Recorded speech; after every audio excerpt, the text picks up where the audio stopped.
doing a little bit of deep diving and checking on some things. Hey, here's what we got.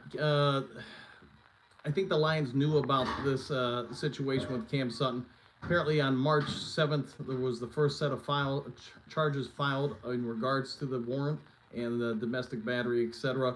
So what I can say is, you look at the timeline of things. This happens March 7th. You got the trade for Davis the third, and then picking up, Robertson from the Raiders. So this would be strong indication to me that the Detroit Lions were aware of the situation before it became public.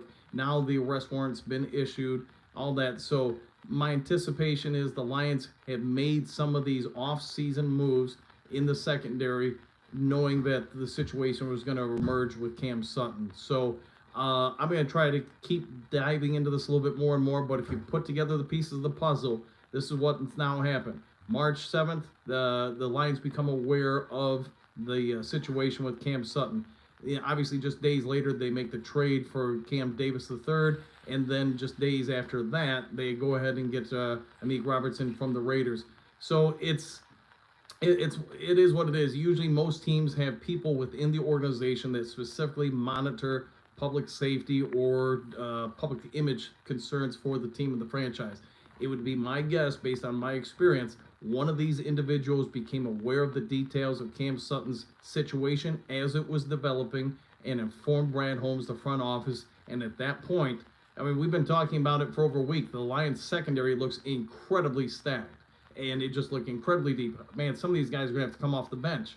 Now we might have the first real key or piece of the puzzle as to why some of these moves have happened.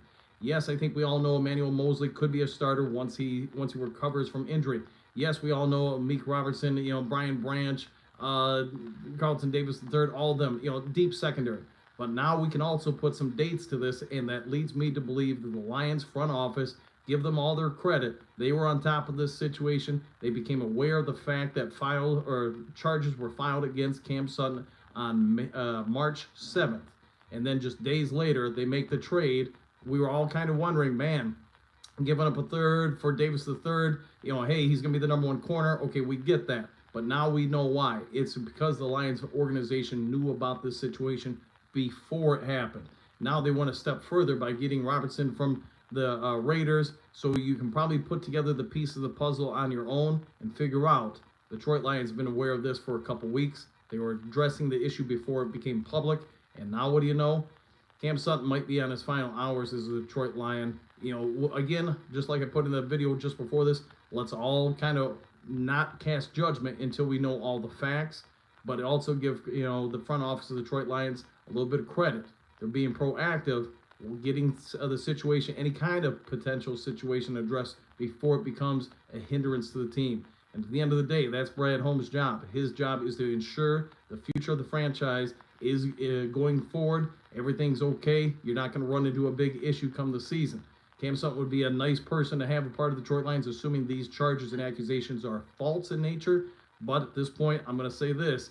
There was enough evidence there that maybe there's something to it, where the Detroit Lions then said days later, we're going to go ahead and go after Davis III, Robertson from the Raiders, etc. So if I get any more information, I'll try to get over to you guys as fast as possible. But we all had some questions. Now, just minutes later after I got off the air, some answers are starting to come in. Sorry, I probably should have answered these calls live on air, so I could have got you guys some of this in not a second video. But I don't really want to put anybody's voice on record if they shouldn't be there, because I don't always know who's calling. So hopefully you all take care, enjoy your day, and I'll see you on the next Lions Talk Live. Hopefully it's better news than this, guys.